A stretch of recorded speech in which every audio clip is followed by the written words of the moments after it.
Hello, hello, hello, my brothers. Hello, my sisters. Hello, everyone that is locked into Carnage TV right now. It's your host Fahi, and alongside me, I have got Grizz, Manny, and Ish. I'll come to them shortly. But if you don't know about this show already, this is KopEnd Khanage. I think officially it's episode 4, Grizz. Listen, I was literally thinking that as the intro was playing, yeah, I was thinking, I hope he remembers what, because you're the one who committed to sort of like You're right.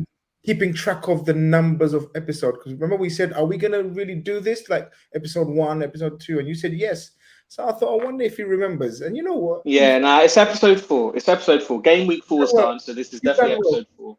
There Yeah, you go. yeah, yeah. So yeah, as you guys know already, KopEnd Khanage is a collaboration between KopEndFracas and Grizz Khan, the great Grizz Khan. We're on his channel. He gives us a space every Monday evening to just chat about Liverpool Football Club and everything else going on in the football world. International break, so I think we can kind of look at the last 24 hours, discuss the scintillating, fantastic performance that we saw from the Reds at Anfield, and kind of just get a crack in between some brothers. So before I get going, Grizz, how you finding the summer? You've got your hat on in 28-degree weather. What's going on?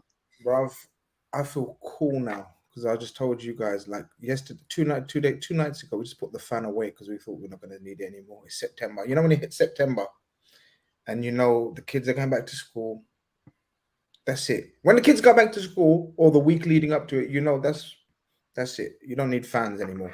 So I just put everything away. And then this morning, I was just telling Manny, this morning I woke up nice and early this morning, yeah, and the heat was extreme at 7 a.m. And them ones when it's 7 a.m. and this is 7 a.m. Imagine when it comes to 12:1. Bruv, I was panting for air at 1 p.m. Ooh. My tongue was out, mouth was wide open. I needed oxygen. Bruv, I was. You got to pause that, brother. We've got to pause that. It's a family show. I wasn't going to say anything. I wasn't going to say No. See this pause society, man. Get out of here, man. We're grown-ups, man. We're It's a family show, man. It's before 9 p.m. Watershed and all that stuff. This pause society, man. Get out of here, man. I mean, but yeah, man. It's hot. But Liverpool turned up the heat yesterday. That's what I'm interested in. That's the kind of heat. I think that's why it's hot. I think that's why it's hot, to be honest. Liverpool turned up to Anfield yesterday, so yeah, it's all good. Mate, they were getting it cracking. Ish, how you doing?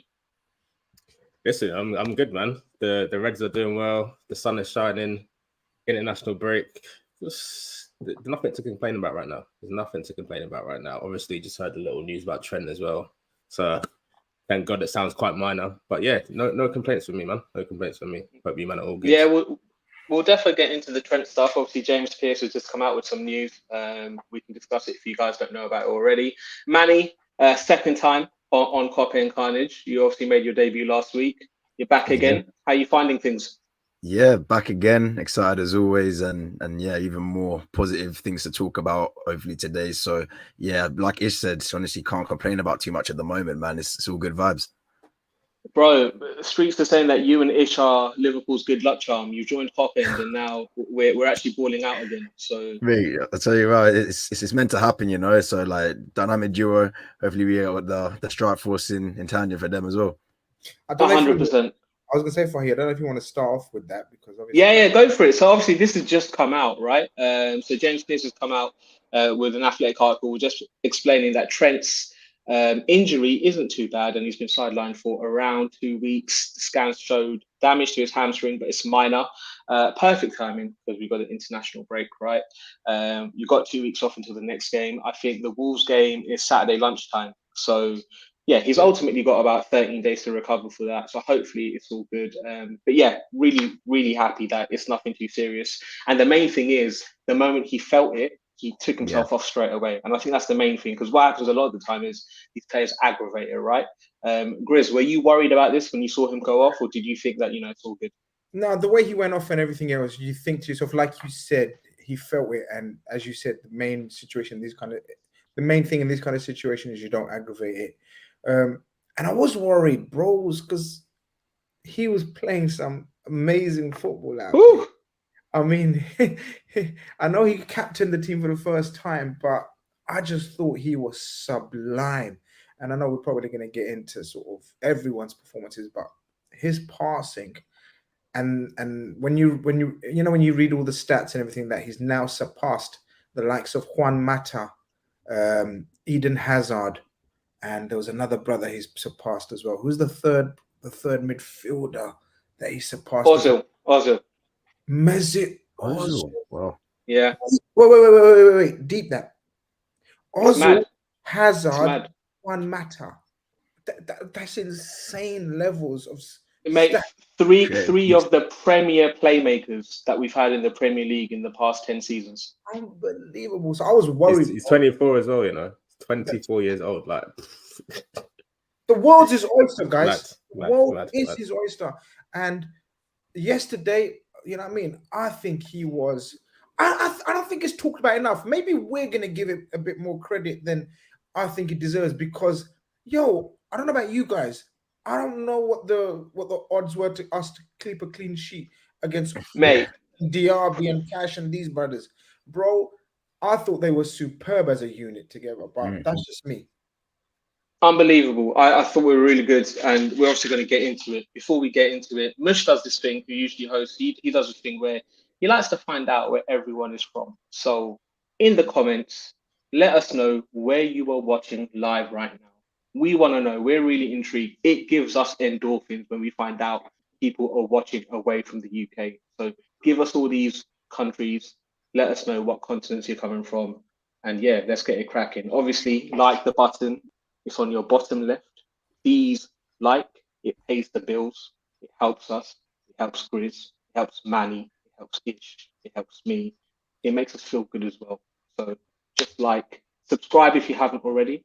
I'm sure you have, but if you haven't, subscribe to Khanage TV. So let's get into it. It's been 24 hours since the fantastic 3-0 victory over Aston Villa. Manny, before we really get into it, what have you come away from that performance? And how are you feeling now that it's been 24 hours? Because obviously, the moment it's finished, you're like, wow, we absolutely blammed them 3-0, fantastic. But now that you've had time for it to marinate a little bit more, you've probably seen Match of the Day too, you've seen some highlights. What are you thinking about what you saw yesterday? Mate, I'm feeling positive. You know, I'm feeling really positive from even just sleeping on the result yesterday and seeing how we performed. Obviously, watching it back, I think we're looking good shape, and that's all we can ask for at this point of the season. Especially, just need to build momentum to get our season up and running. I think we can say we've done that. I feel that. I think the really exciting thing at the moment now is that our signings look like the majority of them are showing the quality, and they're showing the reasons why we bought them, you know, and that's at the start of the season something that everyone's obviously looking at. Everyone's got the eyes on the new signings, so it's really great to see the majority of them starting well. To be honest, I think as well tactically we still got some things to go. I see Klopp tweaked it a bit tactically again today in terms of the setup between Trent and where he was starting. He wasn't right deep in the midfield this time.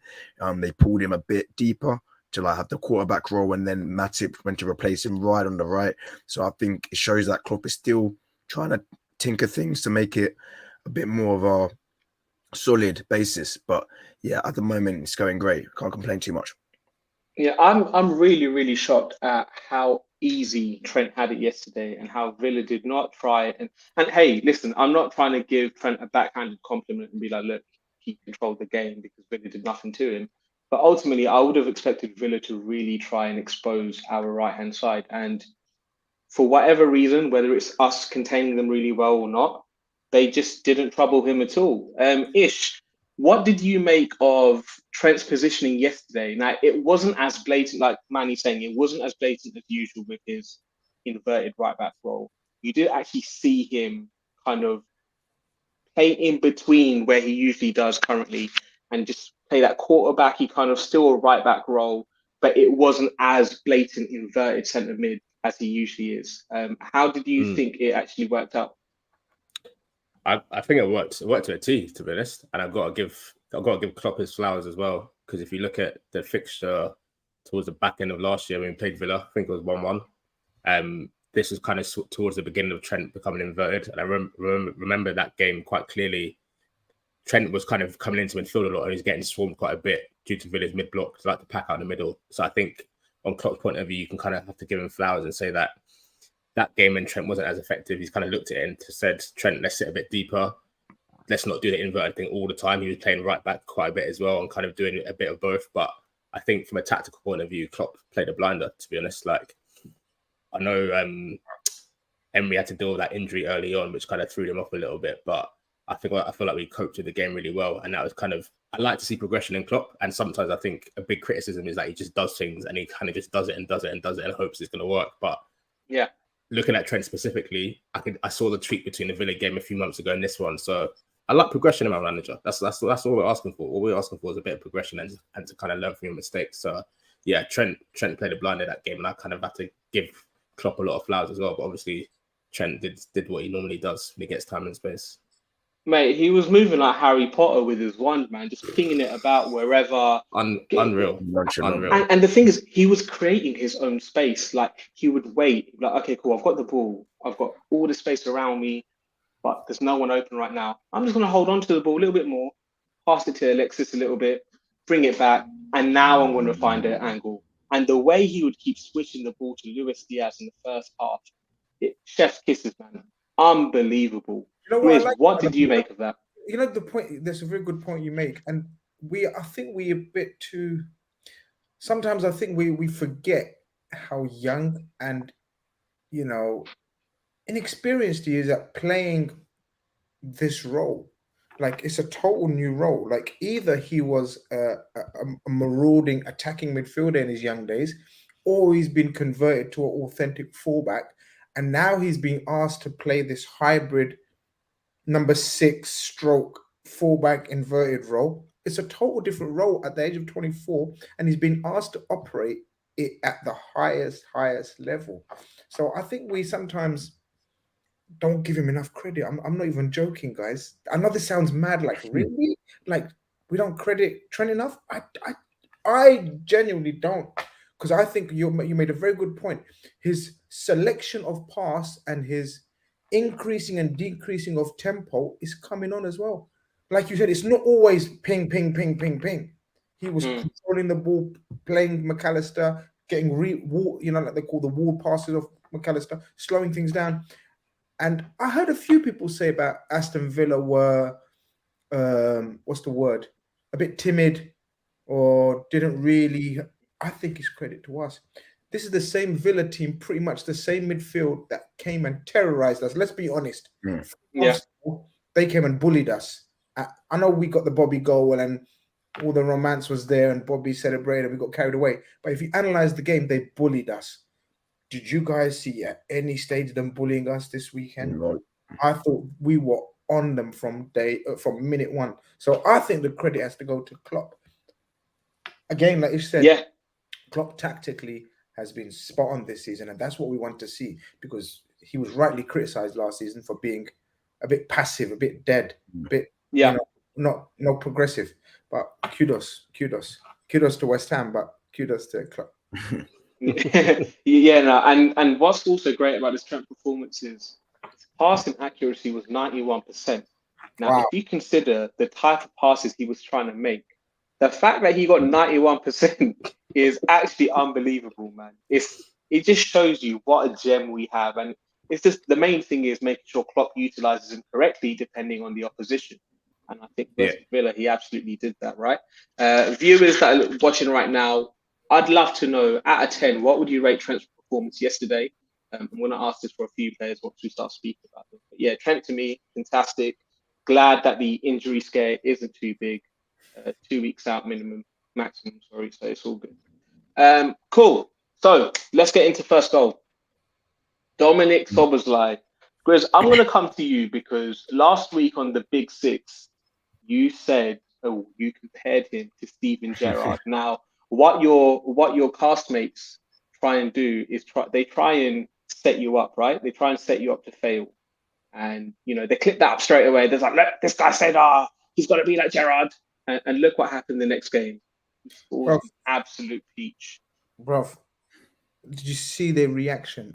All I had to say was that line. All I done was put the bait out, just like a little bit of bait, yeah? And them man like George, like they were all like, wait, they all start shining at me at the same time. I just sat back. I said, what happened? What was that?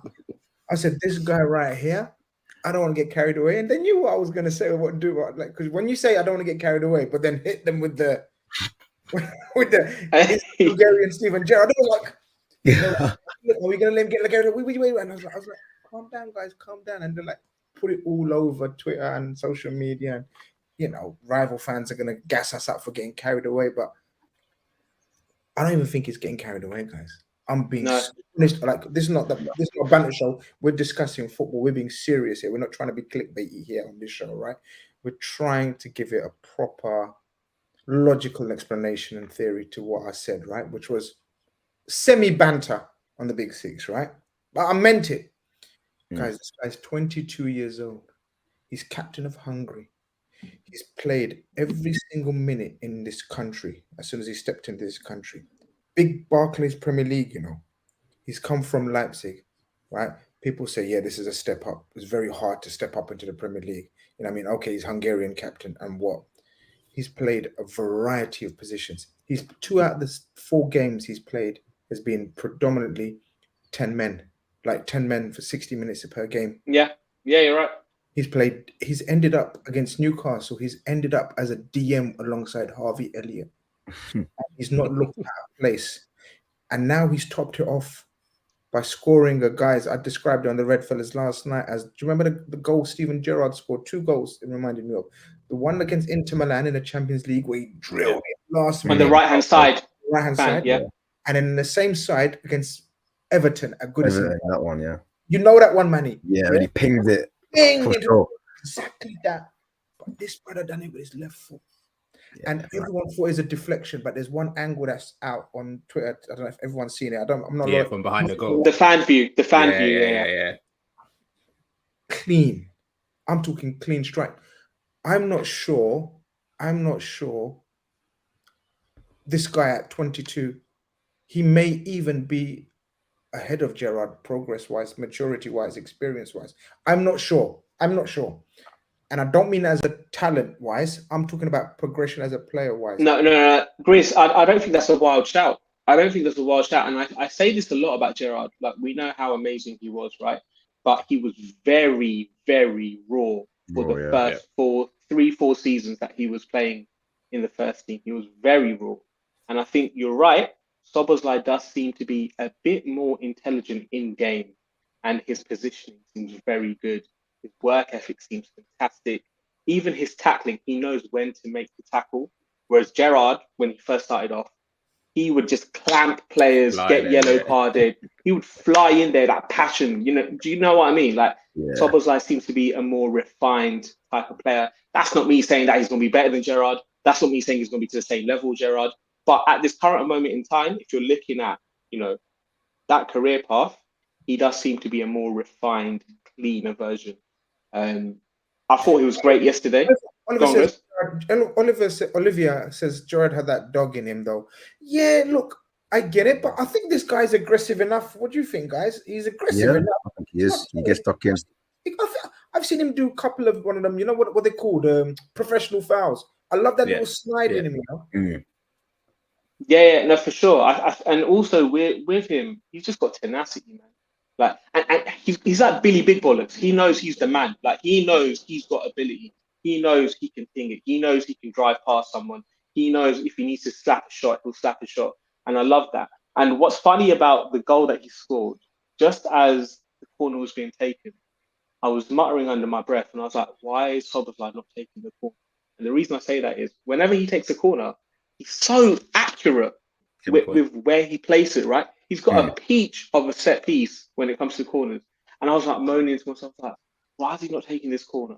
And then he slapped it, and I was like, oh, that's why he's not taking the corner.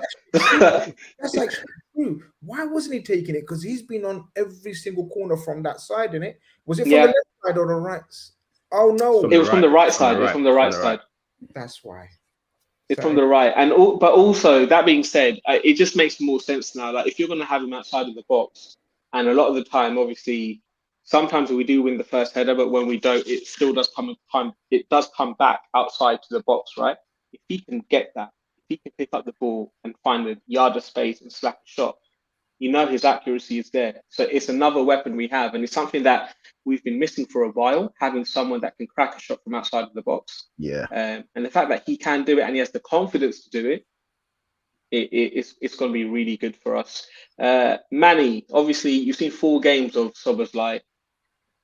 I like to say that he's the first number 8 we've had since Steven Gerrard. Now, listen, hey, I'm saying what I'm saying, yeah?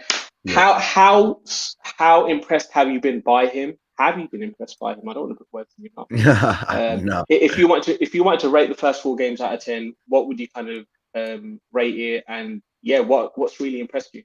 Yeah, honestly, with Szoboszlai, I think each week that he's spoken about him, I've just had only good things to say about him. And now coming to the international break, he's had 4 games now.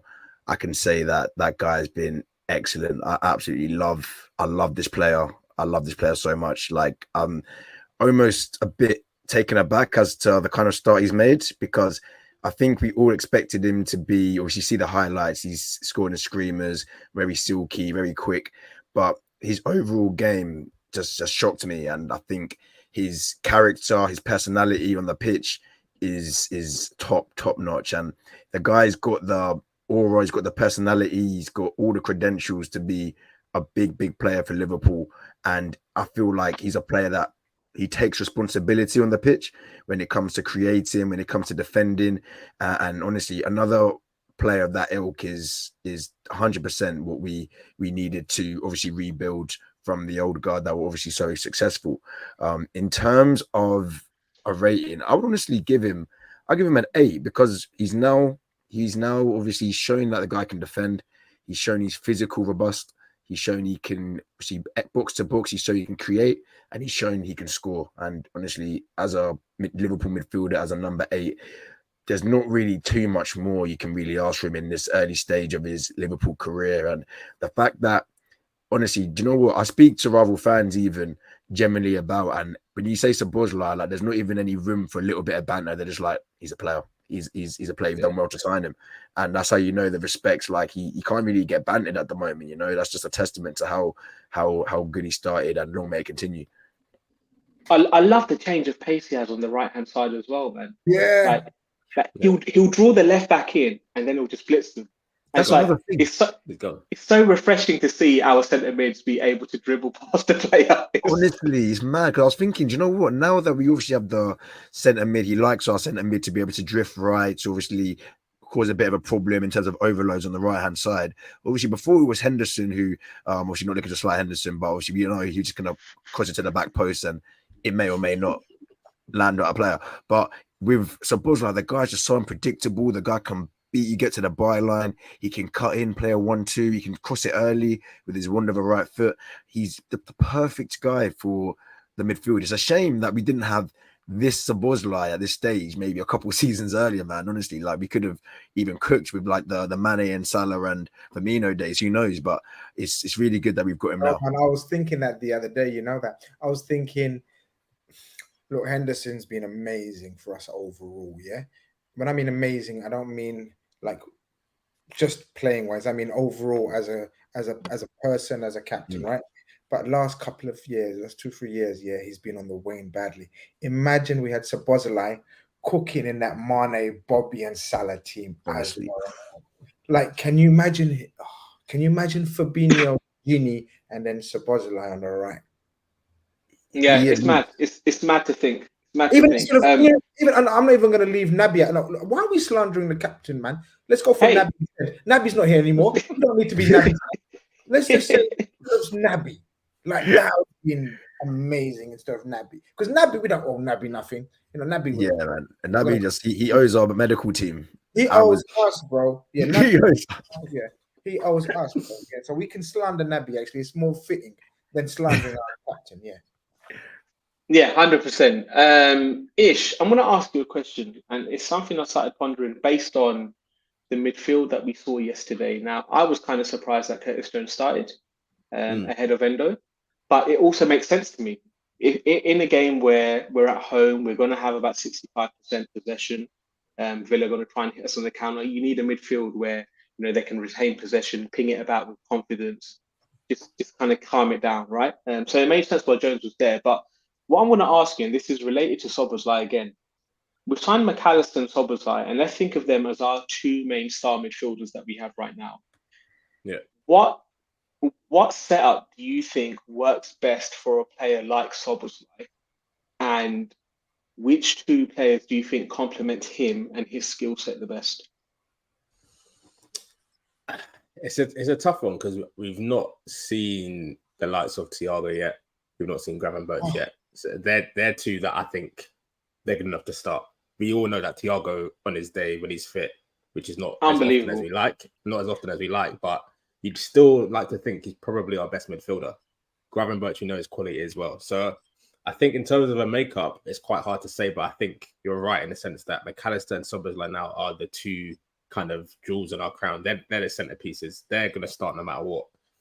And what I've been quite impressed about so far this season is, obviously, I know that McAllister played in a double pivot a lot last season with Caicedo, but his kind of the defensive side of his game I've been impressed with. I think he's reminded me a lot of Gini in 1920 when Fabinho got injured and Gini just slotted into the 6, and we were just like, this is a new kind of dimension. He's not the 6 in terms of like, he's not going to run around and try to be like the Hoover, like a Fabinho, but positionally he's very clever and he's very good at anticipating where the ball's going to drop. And he's got I think McAllister's got a very interesting tackle style. He doesn't go to ground very much, but he kind of hooks his leg in and wins a lot of the ball like that. So I think as long as we've got those two in the team, for me at the moment, it's them two and one other. If it's like a tough away game, then maybe we want to throw Endo in. But I do agree with you in the sense that yesterday, Endo wasn't really needed. Let's be honest. 65% possession. Trent's coming in there doing what he wants to do as well.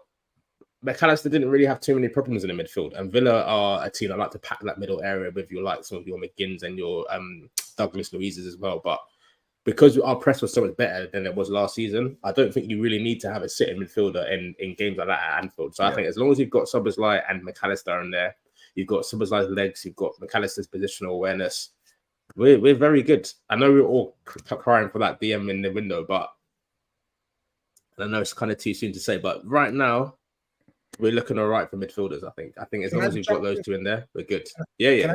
Can I jump in on the McAllister thing that you said about... you made a very good point about him positionally, like not being a recognized DM per se, like nothing like Fabinho style.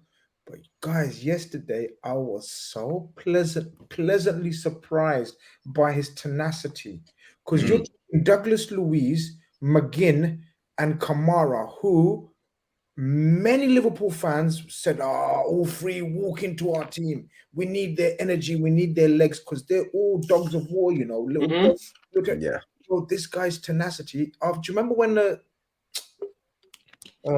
Diaz misplaced a pass in the opening? McAllister showed me shoulder-to-shoulder strength, bruv. I thought he's a little diminutive playmaker, ginger Argentinian, pretty on the ball. Bro, he had that little strength in him, like that Sadio Mane used to have. Yeah. The little push. Bro, I saw that fight here and I thought, I love that. And throughout that game, he showed me energy. In fact, I lie. He showed me in the Newcastle game when we were down to 10 men that he thought, I'm gonna go to war for Liverpool. I love that about this guy. We've spoken about Szoboszlai showing that, but McAllister showed it on top of his passing and his positional play. I love that little tenacity in him.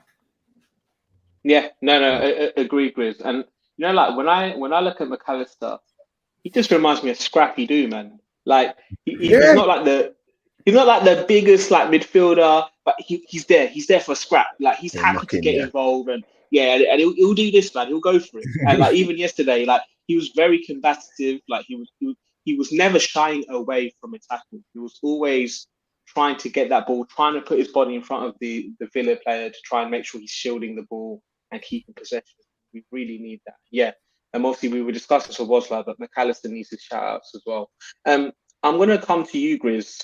Agent of Chaos, Darwin Nunez. Obviously, he had a fantastic cameo versus Newcastle, bagged 2 goals, bagged us the winner, got us 3 points. Happy days, right? A lot of people were saying, you know what? You have to start him now. He's a man full of confidence. He's a man that's just back 2 goals. He's a man that deserves the chance. We're playing at home versus Villa. If you're not going to start him against Villa and it's cost the amount of money that it's cost, when are you going to start him? So Klopp started him. What did you make of his performance? So I was watching. I follow a lot of rival fans, sort of content creators as well, right? And I was ashamed for them. I'm not gonna lie. I was embarrassed for them because there was like tweets and I can't wait for this failed comp of Nunez, haha, laughing at him. And I try not to get embroiled into sort of Twitter. You're a better man than me. You're a better man than me, Greg. Oh, you're nasty. But you can't help. You're like a little McAllister in there, man. You know what I mean? Like, I'm just here to scrap, man. I'm here to scrap. But you know what? They were talking about failed comp. I was like, guys, like, you need to watch the game. He's causing them mayhem. Yes, he should have been on the score sheet. Yes, he was unlucky with the one that hit the crossbar. Yes, he was unlucky the one with hit the post, the one that was on goal. So twice he's hit the post and the bar. I can't remember which other. Oh, the one Salah sets him up nice. He should have scored that one. He should have scored that one. That would have been a bad boy goal. But I tried to head it and shoot at the same time. He got confused. It was crazy. It's crazy. But if you watch his movement, right, you know, again, referencing, check out Red Fellas if you haven't watched it. It was probably one of my favorite shows of all time. We had such a brilliant discussion on Liverpool yesterday. It's the first time since he's been at Liverpool Football Club that I think we controlled the game while he was our number. Yes, 1,000,000%. You're right. You're right. So while we've had him up front, it's been chaos and all that what we love about him and energy, but we haven't had control of the game. It's been like, all right, mad, Nunez chance. Mad, Nunez chance. This one was controlled. We were in control of the game, in control of proceedings, and he looked part of the team. Do you get what I mean by that? 1,000,000%. Yeah. He was our striker instead of he was just a supply teacher for the day. Yeah. He's now part of the team on the payroll. That's the big thing I saw about him. But you know what another difference was? And I'm going to come to Ish for this. Actually, no, I'm going to come to Manny for this. I know Manny's got a lot to say about Nunez. Ish, not so much. But yeah, I'll come to Manny. What I noticed about Nunez yesterday is the runs that he was making were coming from the right-hand side. Now, for an entire season, we've watched him run in from the left, right? And for better or for worse, for whatever reason, it's not really worked. It's been a 4 out of 10, 5 out of 10. Yesterday, he played from the right, and he just looked like such a threat. He seemed so confident dribbling with the ball on the right-hand side. He seemed more adept to kind of linking up with Salah, linking up with Szoboszlai, because it's just on his favoured side, right? He's not having to cut in and try and work out an angle. It's just more natural to him. That's it. How much difference do you think him playing on the right-hand side of the forward line makes compared to him playing from the left-hand side? I think it actually makes a huge difference. And I think you also got to give big testament to Nunez. I think I actually said on one of the previous shows we've done on KopEnd that I could see in the preseason, I could see in the little signs there that he has started to get a bit more adjusted to the team, the league, and what he's supposed to do. And in terms of him drifting out more to the right, obviously, first of all, it means that in terms of the chances that he gets the chances predominantly on his right foot, allowing him to strike a cross goal or strike near post with his stronger foot. Beforehand, he got a lot of chances last season where he was obviously making a run down the left-hand side, and he had to do the kind of like the curling finish, like the one far post finish, like the Thierry Henry's known for, like when he pushed it far post, and he just didn't have that. He just did not have that finish in his bag. Like I don't think I've seen him hit it once. He usually got saved or hit the post. I think now he's obviously finding himself in positions where he feels a bit more assured at the moment because he's got the 2 goals against Newcastle. He's really good. He's got really good shot power, and to be honest, his ball striking, we actually need to put a bit of respect on his ball striking. His ball striking, a lot of the time, he does get a really, really good connection on the ball. And the more chances he gets, the more he gets just a bit more momentum. I think he's definitely capable of scoring a lot of goals for us this season. I think now that he's got used to the team and his link-up play, obviously it wasn't amazing. It wasn't out of this world. And from Nunez, it's not going to be, it's not exactly going to be Firmino, but so much improved. And that's all I can ask for, man. So improved. He played the simple pass when he was on. He just laid it off. Like they put it into him. He laid it off to Salah and he made his run. And that is all we need from him from a build-up point. Just lay it off, make your run, and they'll find you. So I think, I really enjoyed Nunez' performance. And like Gris said, the thing that excited me the most is that it looks like we can play with him at the 9 and we still look like a team. Salah can still look like himself. Diaz can still look like himself, and everyone can play with him at the number 9. So it's exciting times, Now we can actually start to play him and not feel like a negative impact from it. Yeah, 100%. Well said. Ish, in the post-match KopEnd Patreon episode, I did an episode with Chris yesterday, and I mentioned the fact that I have a feeling they've decided to play Nunez from the right-hand side because when he shoots, right, obviously he's got great ball striking ability. That can't be doubted. His accuracy is hit and miss. Now, if he's shooting from the right-hand side on his favoured right foot, obviously accuracy should be a little better, but if he drags his shot wide, right, and we know that happens sometimes, Diaz will be there to pick it up. Do you think that's actually something that's come into play here and Klopp has actually thought about it and it's like, all right, so this bloke, he can create chances for himself like he did versus Conte yesterday where he chased down a ball that was offside for Salah, yet somehow Nunez made a chance out of that, right? This bloke can make chances for himself, but his accuracy isn't always going to be there. Now, how can we best utilize that threat that we have? Is it playing him on the right-hand side, let him crack it from his right foot? If it's on target, it's on target. If it's a deflection, it will go to someone else. If he drags it wide, Diaz will always be running in there. And if you notice yesterday, Diaz was always running in there the moment Nunez had the ball. Do you think that's actually come into play here and it's part of Klopp's thinking? Or do you think I'm just being super pseudo-intelligent here? No, I definitely hear it. But for me, I put it more down to the synergy that he has with Salah. I think him and Diaz weren't really linking up that well from the left-hand side last season. I noticed a lot of times they were either kind of running into each other's spaces or like the 1-2s weren't quite clicking. For some reason, him and Salah seem to have excellent relationship together. So I think it's more of you want to try and build relationships wherever it is on the pitch, whether it's between your right back and your right midfielder.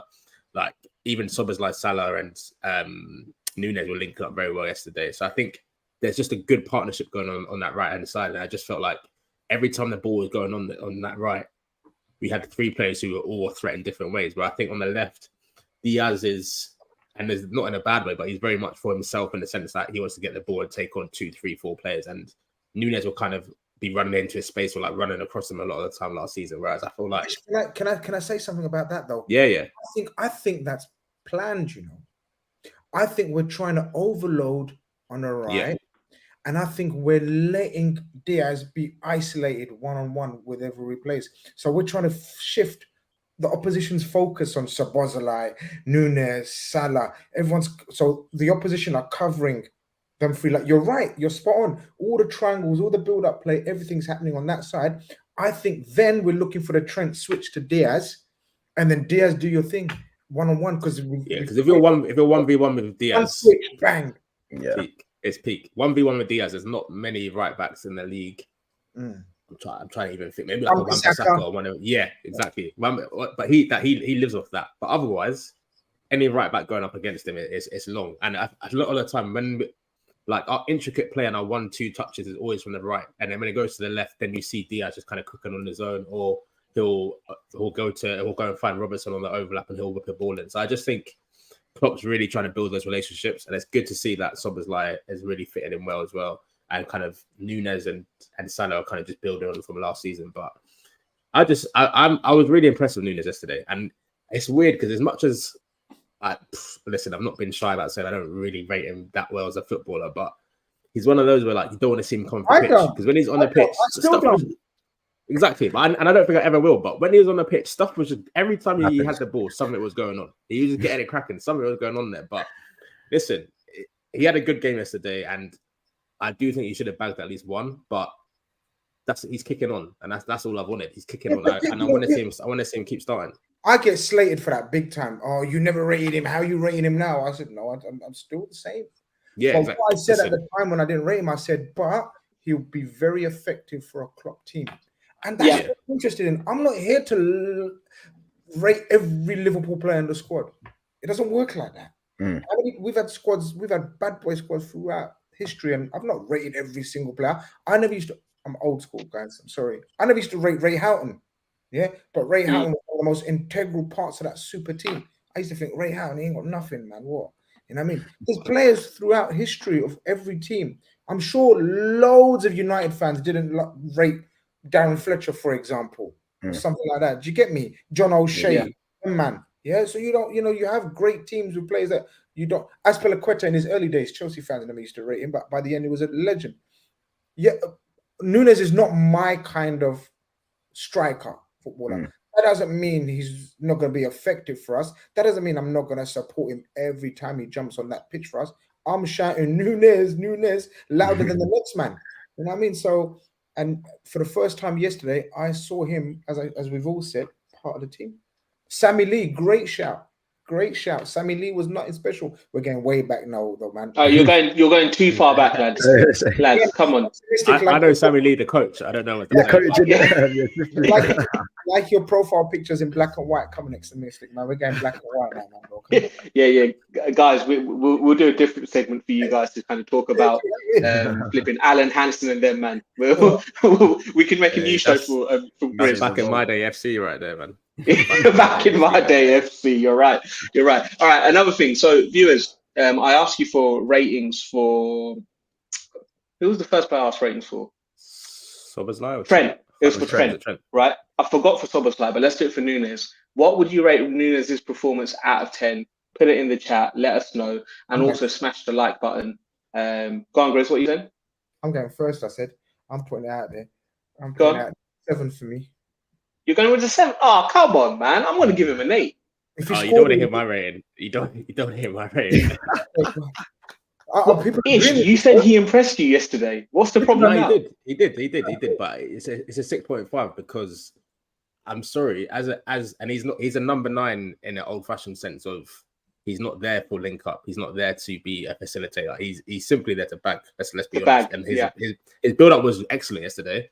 But for you to have 3 golden chances, and I know one of them led to an own goal, but you've got Haaland bagging maybe all 3 of them, and that's the kind of I know Haaland is the best of the best, but as our 9 and as our Salah's in his swan song for us. He's going to be our chief bagsman soon. You have to slot at least one of them. The one that we spoke about before, where he's gone to head and shoot at the same time. You've got to put at least one of those away, man. I think we can safely say from all the ratings, Ish don't rate. It's so listen. It's so clear as day. Minimum 7. You have to back. Minimum. You must 7 or 8. Ish has made sure to say 6 point something. He does not want to put a 7 or above. Listen, I'm leaving it aside. He is not. The thing is, he must back. Ish backed Nunez to literally be the difference against Newcastle, which is so funny because it's true. He did. Yeah, for someone that doesn't like Nunez, Ish was straight on Nunez as to play. Yeah, you're right. Cool. Okay, I want to discuss another player. But before I do, guys, if you are watching right now, please press the like button on the left-hand side. Help us out. Let us grow the channel. Let us grow the show. Your support means everything to us. Anyways, back to it. Joe Gomez. Yeah. A lot of people have been criticizing him.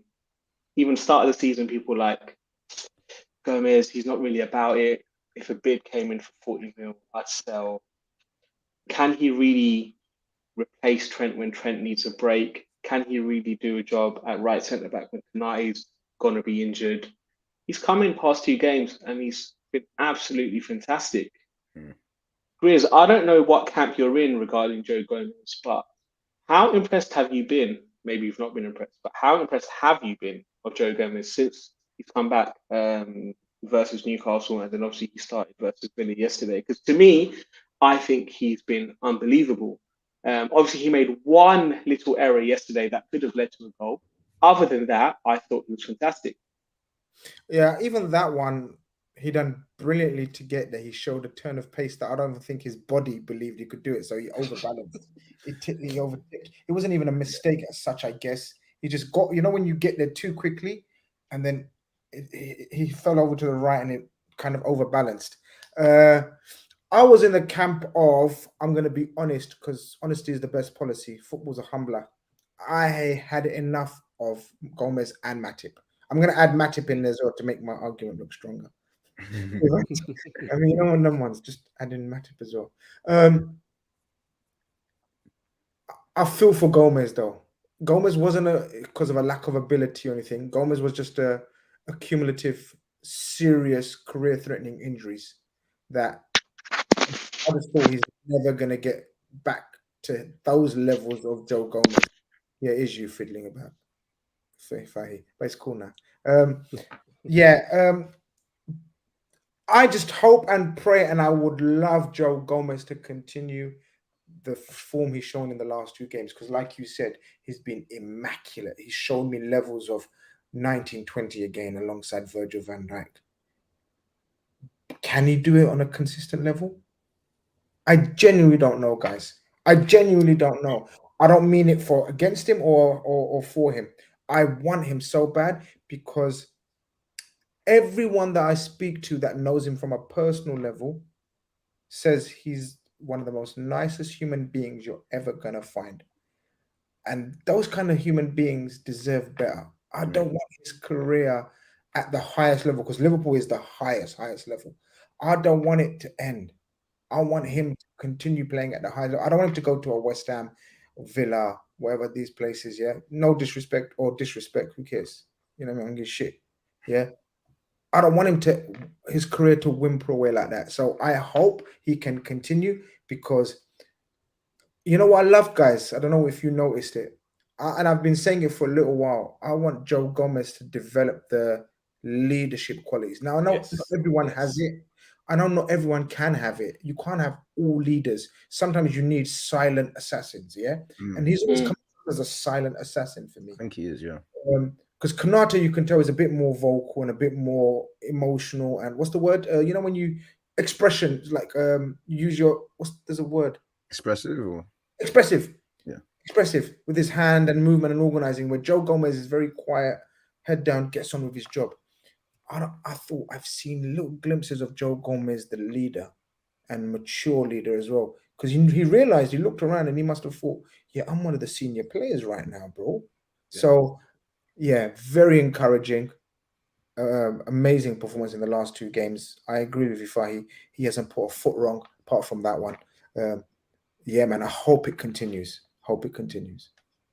Interesting stat for you before I come to you, Ish, regarding Gomez. Gomez touched the ball more than any other player on the pitch yesterday. Wow. Mad, right? You wouldn't think it. No. That's an area of his game that is sort of underrated. He is a very good ball playing centre back, and I think a lot of the time when he's next to Van Dijk gets the flowers for his 60-70 yard pings. When he used to be next to Matip, it used to be Matip kind of making the mazy runs, which is kind of, we'll talk about Matip kind of maybe in a minute, but Gomez on the ball, I think, is very, very underrated. And just again to echo what Grizz was saying, I think for me, more than his sort of on the field ability, what's impressed me in the last 2 games is his leadership. Coming in the Newcastle game when Van Dijk got sent off, I saw him trying to pull people here, there, and again yesterday doing the same thing. Again, he looks like, don't want to speak too soon, but he looks like he might be discovering some of that form from before that we kind of knew him for. And I was always in a camp of like, I think the summer before last, I was like, yeah, we could probably sell him now. But the window just gone, I was thinking Matip needs to be the one to get shifted. Because yeah, for sure, Matip ahead of him, yeah, for sure. But I was just going to say, as soon as I saw the Saudi thing happen, I was like, Matip, we can flog him 10 million, like whatever. We'll shake the only reason I said Gomez was because I think Gomez would have, of course, fetched a far fee. Yeah. But even in this new kind of system that we want to be transitioning towards to, and I know Matip has been the one to play on the right hand side, which kind of seems a bit weird to me, but I still think Gomez is the one where you can get more use out of. He can do a right back job, he can do a centre back job. when he came, he even played left back as well. So he seems to be one who you can get more out of. And I just think, for me, with Gomez, apart from last season, it's always been injuries over anything. The ability was never an issue. Last season was just what it was, but you can say the same for Robert, Van Dijk. Pretty much everyone apart from Salah and Alisson can't really hold their heads up high from last season. So for me, it's long may it continue. And I think as well, like the talk this summer has been a lot about a centre back, and that's obviously filtered through to your two. That's going to rattle you, right? Because like, of course it is. Of course it is. You don't rate me. You don't. I've been here 8 seasons. You don't rate me. You want also, another player. The whole of last season looking at Ice Spice memes of himself. Like, there's no way those things don't filter through to the players. So he's probably gone away this summer, gone to the mountains and thought, I have to come back on some sort of smoke. There's no way my legacy is going to be ended with an Ice Spice meme from a Ice Spice and Bambi and Ice. I couldn't believe that. No way can his legacy end like that. So for me, it's just I just pray his body can kind of not let him down again. That's the main thing for Gomez. Yeah, everything else is there. Agreed. Manny, so with Gomez, right? He's in good form. He's had 2 solid performances. It's a good problem to have for Klopp. Yeah, right? Sure. I don't know how long. Kanate's back after the international break, so he should be back for Wolves. We don't know what's going on with Van Dijk's suspension. We don't know how long that's going to be. How do you manage a confidence player like Joe Gomez when you have an important game every single week and he can't necessarily always start? Like, what do you do in this situation? Because people are saying, "Oh, just play him Thursday nights, play him in Europa," but he's not going to be up for that. That's the B-rate game. He wants to be playing the Premier League. So how are we going to be able to fit him into this squad? Make sure his confidence stays sky high, and just make sure his form is impeccable as it has been the past 2 games. Yeah, well, I think it's as simple as if he plays well enough and he continues to show the trajectory he is, he kind of has to keep the shirt. And I only say that because first of all, it doesn't set a good precedent really ever when someone's playing well and they're just taking out the team for no reason. Obviously, you've kind of killed someone's momentum and you kind of changed up the team. And sometimes it works for you, but then it's quite bad when it works against you. But also with players like Gomez, as a lot of people have mentioned in the comments I've been seeing, like, the guy's just a pure confidence player, and in terms of when you riding that crest of a wave and you're playing your football and you're feeling strong and fit, sometimes you just need to kind of just let them play it out. But then at the same time with Gomez, I think the thing with him is I think he'll also understand himself, and I think the whole club will understand that he's not the kind of player that is going to be able to play consistent games one after the other, because the history of Gomez since he started being a prominent member of the team, every time he gets to run a game, something happens and it's out of his control. It's always an injury. It's always something that kind of means that he takes a long time out the sidelines, and then he has to spend time getting back into his rhythm again. So if it's a case where we can get him the consistent game time, manage his games, because him and Matip, for as long as we have them, we need to manage their games. I think Matip's they're still taking him off after like 70 minutes played. I've never seen that with a centre-back before. When like they're having to take him off for 30 minutes at the end. I've never seen it, but it's peculiar circumstances for these guys now. So they've got to be sensible with it. I think Konate, you don't need to rush him back. If Gomez is showing the kind of form that he is, don't rush him back. Make sure he's fully recovered. He's feeling confident as well. And then, I think, was it Konate's first season, he was getting rotated a bit with Matip, like if Gomez has got the fitness levels and he's showing form, then they can rotate it about. I'm worried about either of them in their current form. Yeah, agreed. Viewers, Joe Gomez rating out of 10 for yesterday's performance versus Villa.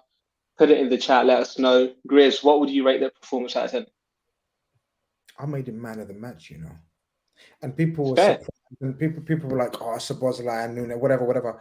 The reason why I made Joe Gomez man of the match was because of the perceived threat of Villa before the game, and everyone was talking about, "Nah, man, we ain't keeping a clean sheet. We're gonna have to score 4-3 to win." Watkins' red hot streak, in terms of performance, not always goal scoring. Did you guys see Watkins? I don't know. Yeah, I enjoyed that. Bro, it's like he didn't play. Bro, I don't remember him. And even Diaby, who's been probably one of the signings of the season so far, bro, Joe Gomez was like a one-man wrecking machine, man. He was like I made him man of the match, so I'm giving him 9. I'm not going to lie. I agree. Cool. He was my man of the match as well, I'll be honest. Because I'm gonna say he caught me by surprise and he genuinely rolled back the years, man. Like that was the Gomez I saw a few years ago. And it shows you it's just all about confidence, man. Confidence in your body, confidence in your ability. And he still got it in there, man. So it's pleasing to see they still got it. Baby VVD, you know, we've been waiting for him to like sort of, you know what I mean, take off that tag that, you know, Virgil's babysitting him kind of thing. Do you know one of them ones? Yeah, you're not a kid anymore, man. You're 26 years old. You've been in the squad for like 8 seasons now. Like, this is where you man up. This is where you kind of show some leadership. And I think it's probably just clicked for him. And even in the Newcastle game, I saw him kind of pointing at people, look, be here, do this. When Kwanzaa came on, he was coaching him. He was like, look, this is what you've got to do. And that's what I want to see from him. So, yeah, happy days. Ish, out of 10. I can't really argue with Grizz, to be honest. It's got to be a 9. Like he was faultless. He was really faultless yesterday. And like Grizz was saying, Watkins, the RB didn't really get a sniff. So yeah, it's got to be a 9 out of 10. Nice, lovely. So yeah, I think just as the game itself, it was a great performance. What I wanted to ask you, and Grizz, I'll come to you for this one. The type and the style of football that you saw yesterday, do you think? Now, we've got Wolves next in 2 weeks' time, right? After that, we've got West Ham, Spurs, and Brighton. Oh. Tough games. Spurs away, Brighton away as well. So there's some tough games. Do you think we can play in that same manner versus them? Or is it going to have to be a thing where Klopp has to adapt and tweak certain things for each game? Because I can't imagine us playing Brighton like that. I can't imagine us even going after Spurs like that, especially with the way they're counter-attacking right now. Do you think he just needs to be adapting the squad every single game? Or do you think it's just going to be a set way of playing moving forward? I think he's a madman, you know. I think he's a madman. I think it's him. I think this is his Liverpool 2.0. I thought yesterday we finally saw. Before the previous 3 games, we didn't get a chance because of 10 men and circumstances of the game. I think yesterday we saw the blueprint. Guys, that's his new high-octane, heavy metal Liverpool team. You got to remember, add Konate, Virgil, Thiago. Gravenberch. Yeah. Then you got Jota. Sounding good. Bajitic to come back. Bajitic. Gakpo. I've just named you 5, 6 starters. Bruv, that's his squad now. That's his height. Do you see any defense? I know you're saying, I agree with the notion that he needs to adapt game to game, tactically, depending on the format, depending on the opposition. For example, you play differently to Brighton than you played West Ham. West Ham far more direct, far more physical. Brighton are going to play pretty triangles around you, yeah? I think he believes in his process and his philosophy. I know it's come back to haunt us and we call him stubborn and whatnot, but I think this is Klopp 2.0 and I think we need to get used to it, bros.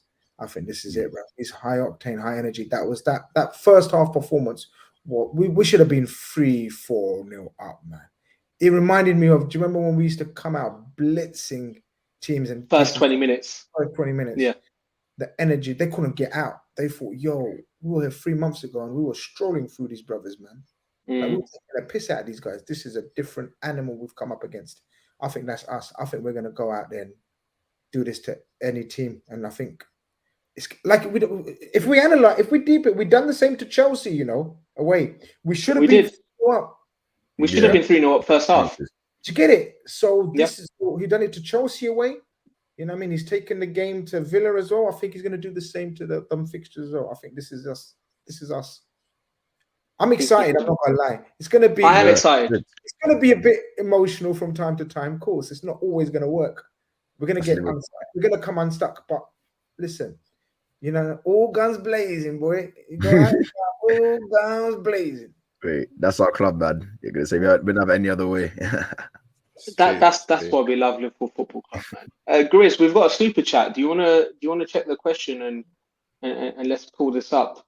And if you guys want to ask any other questions, obviously feel free to put in the chat. we can see if we can go through And them. Musa says, "Evening Grizz and Co. I can see Ryan Gravenberch being what United fans thought Pogba was going to be. What do you guys think?" He's that mold. He is that kind of mold of play. I like That's that shout. for sure. For sure. Just a comment on that, I'm going to say, like, funny, because I was obviously when we signed Gravenberch, as everyone does, obviously whacked a few Gravenberch compilations on the TV just to get a little feel for the guy. And I can't lie, he's that kind of mold in terms of, obviously, he's big in frame, he's big in stature, quite tall and quite languid, but very technical, obviously very good with attacking play. But then you'd think from his profile that he would be like a DM, but similar to Pogba, but really good at his ball carrying, really good passer, likes to try and dictate the game. So yeah, I think we actually might, obviously not going to compare him to Pogba because that's asking for trouble, but in terms of his responsibility in our team, I think he would have that same responsibility. And I actually think he's coming into a setup that's a bit more structured to benefit him as a player. So he's going to flourish maybe a bit more. Yeah. I you know what, before Ish goes, sorry, you know what, another guy that I thought a hybrid between Pogba and this guy, guys, do you remember Abu Dhabi at Yeah. Arsenal? Serious baller. Just injuries, man. Injuries. Abu Dhabi was magic, you know. If people don't know, get to know. Go and watch compilations of Abu Dhabi at his best. Injuries killed the brother. Injuries killed him. But I see elements and traits in Gravenberch, you know, let's not get too carried away. We're not getting too carried away, but as comparisons go, I think a hybrid between Pogba and Diaby, some play if that's the case. And his ball keeping, I was thinking that hopefully, like, the way he keeps the ball, and because he uses his body really well to like shield the ball and like shield people off when he's carrying it as well. And I actually enjoy that in terms of our team at the moment. I think before with the Gini, Henderson, Fabinho, Milner midfield, none of these guys could carry the ball more than 5 yards. Like it's all through passing. They can't really run with the ball. Gini could. Oh, Gini I was a bit too hasty. Gini did do a lot of long busting runs with the ball. He was the only one actually. And then obviously we tried to get Naby to do that. Obviously we know what happened with that. But now we have Maka, Sobo, and now Gravenberch. These guys can travel with the ball, man. They can make players. Even Curtis can, you know. Even Curtis. Forgot about him. Don't forget about Curtis, man. Can't sleep on him. Ish, what do you think? I was just gonna say, in this sort of modern game, ball carriers are cash money because everyone's trying to either sit off you or press you high, and a ball carrier negates both those things. You can kind of see with Pep. We all know how good Pep is tactically. Look at the signings he's made this summer. Matthias Nunez, ball carrying demon. Vardio, ball carrying demon. Doku, one of the best dribblers in Europe. So I feel like that's the kind of the way that Kovacic, even forgot about him. These ball carriers, I'm telling you, they negate any press, any sort of game plan. Because if you've got a guy who can either draw guys in, even Grealish as well, forgot about him, either draw guys in for fouls or take 2-3 pairs out of game, then that's what creates the chaos for your likes of your Nunez's, or obviously in City's case, in like your Haalands, for them to get those through balls into them. So I think a player like Gravenberch is profile-wise, I think is going to be really good for us. I just think what's kind of put a bit of a negative spin on it before he signed was the fact that everyone was clamoring for your sort of traditional DM. But I think this way that we're kind of going, and like you saw how we controlled the game yesterday without a quote-unquote traditional DM. If we've got players in the team that can look after the ball, if we've got 70% of possession, you don't need a DM like that necessarily all the time. So I just feel like I like the direction we're going in, but my only kind of reservation about Gravenberch is, like Manny kind of alluded to, he is quite languid in his style, and we saw with Pogba at times that as great as he was always quite susceptible to getting caught, and the fact that he lacked intensity in his game meant that once he got dispossessed, there was kind of the reaction wasn't there where you got like a McAllister who might lose the ball and get it back straight away. You know that word you said. You know that word that you said to intensity. If Klopp and the coaches can fill him with intensity, or you know what I mean, like get it out. Put some intensity into his game. The rest of his game is there, but he just needs an injection of intensity. If anyone's got some injections lying around, You know what I mean? Intensity, and then we label on them, bro. But that's a mental thing. Sorry, that's a mental Yeah, thing as much as you're like right. the thing is just like if you lose the ball, try and win it back quickly. That's Yeah. not all I want to see in this game. Everything else, It's there. I can't argue. I agree with you. Spot on. I agree with you. His intensity is lacking in his game. But you know what? I think he was going to be up for it. You know that? Because he's been treated at Bayern. He's not played football. He's got to be intense, man. Yeah, and I like the fact that he's been getting stick for it from like Ronald Koeman and that, but I like the fact that he said, "Look, I've signed on deadline day. I want to stay at Liverpool, get my feet on the table, Love that. Things." Yeah, I feel like this guy. I feel like people kind of have written him off for various reasons, but I feel like he's gonna. I know I still was worried about his intensity, but I feel like he should, and I think he will come with a point to prove. So we've got options in midfield. Our midfield options now, like I was even watching the game yesterday. I could have cried, bro. I just saw ballers in my midfield carrying the ball. This is the thing. I was just about to say, it's gone from one extreme to another. It's gone from one extreme to another. Look at Klopp 1.0 to Klopp 2.0 and compare the attributes of the midfielders, right? And obviously Klopp 1.0, we won everything. So those midfielders did a fucking fantastic job. But the actual attributes and what they were good at, and compare it to Klopp 2.0, it's chalk and cheese. But doesn't that bode well for Klopp's evolution as a coach as well? So we say, oh, he's just a motivator. He's just, you know what I mean? That means he knows the game's moved on from just being able to be efficient and run to now he's realized, like Ish was saying, yo, you need ball carriers and you need technical supremacy. And we've got, it could mean that. You're right. Moment, the balance is there. I'm just saying, again, no slander on Endo. We don't know how he's going to turn out and everything. But imagine we didn't budge up the Lavia deal. Yeah? Imagine we added Lavia as the future DM on top of everything else we bought. The plan was there, bruv. This would have been a mad selection of players because Lavia is the truth. He's going to be a bad boy DM. Yeah, sure. So, and that was our plan, right? So it would have been Szoboszlai, McAllister, Gravenberch, and Lavia. Do you think we still get Gravenberch if we get Lavia? Yeah. I don't think so. I know it's different profile, but do you think Gravenberch is always the plan? Yeah, because we were waiting on Bayern, right? We were waiting on Bayern. True, actually, that's a great point. 100%. Gravenberch was always wanted him. I knew we made a bid for him in the first week of the transfer window. The first week, that's how much Klopp wanted him. And Bayern said, we're going to make a decision for him in the last comeback. And that's exactly how it panned out. We came back. Gravenberch was always Klopp's guy, you know. Yeah, he's a guy, That's what excites me, guys. Like, I wasn't Gravenberch's biggest fan. I'm going to be honest. Yeah, neither. But the more I'm reading into it and seeing it, I'm thinking, wait, this could be his version of Ginny in the 1.0. Yeah. He had a plan. The thing is, I'm quite critical of Klopp's talent ID sometimes, but the ones where when he waits for a player, like your Van Dijks and your Allister, when he waits for a player and he's like, no, this is the guy, I'm gonna wait. I'm like, more often than not, he gets his hit rate with that is quite good.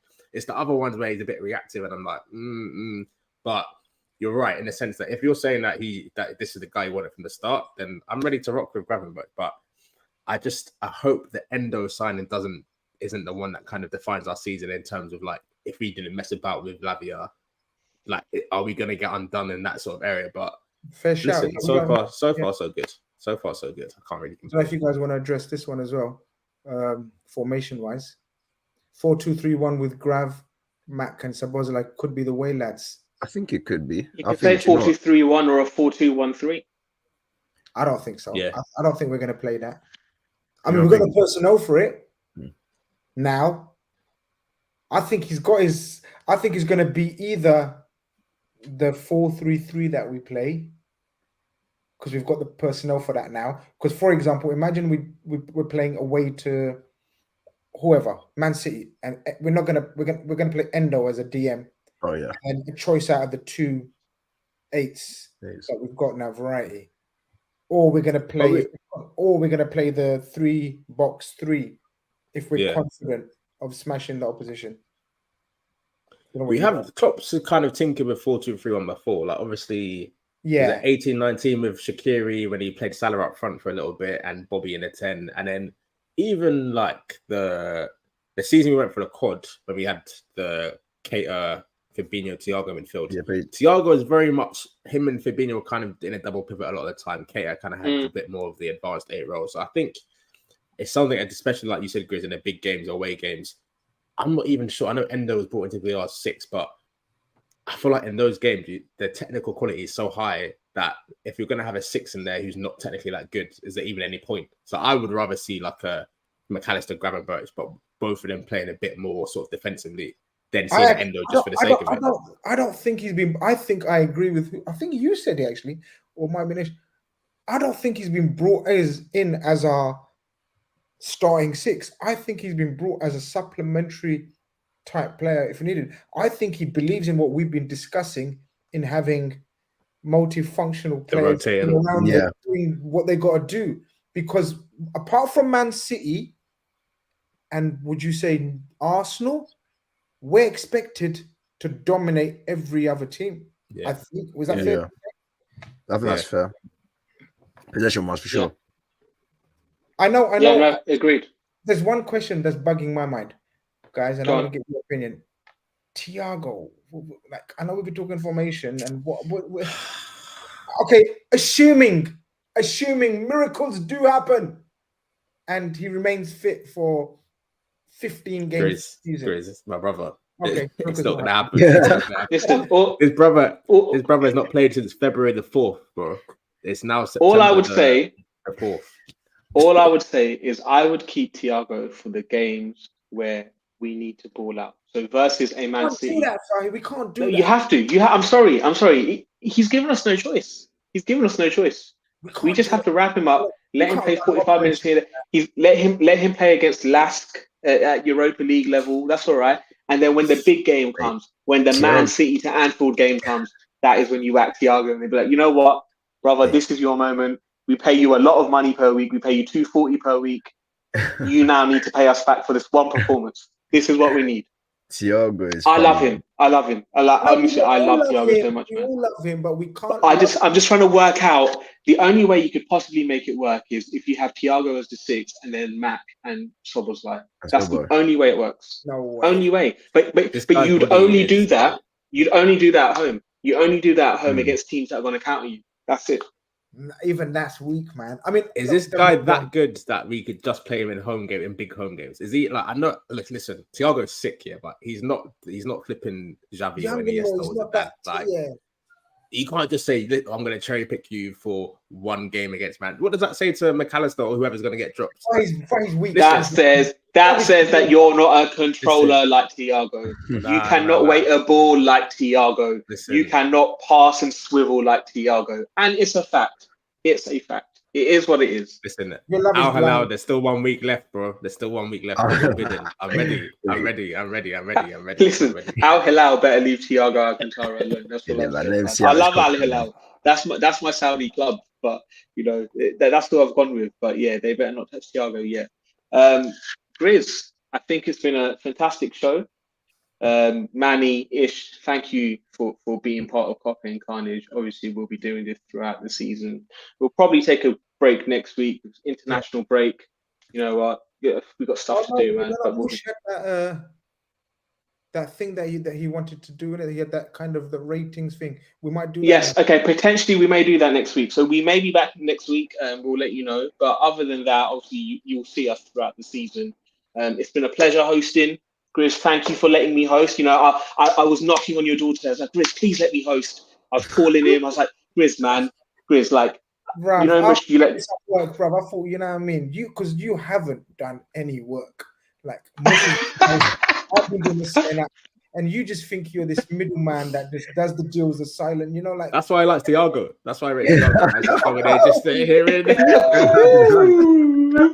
Thiago, you know, he's gonna pick you. I said, no, you're hosting because I'm tired. I'm tired. You know what I mean? I got some cooking to do now. You know what I mean? Of the football. Oh yes, I'll be present. So you know, yes, join Grizz in 10 minutes on the Big Six. It's going to be a very funny episode. Give him hell, Very, man. very funny episode. I've enjoyed give it. him hell, man. Thank you very much for letting me participate on this. I've really enjoyed chatting to you guys. Thank you very much as well. Love it. Absolutely love it. And obviously, if you don't follow us already, KopEndFracas on Twitter. You've got D-Generation-ish, Manny Loy, Riz Khan, you already follow him. I'm FIFO Farm. Follow us all on Instagram, TikTok, whatever. What your favorite social networks. You'll find us on there. And until next time, peace.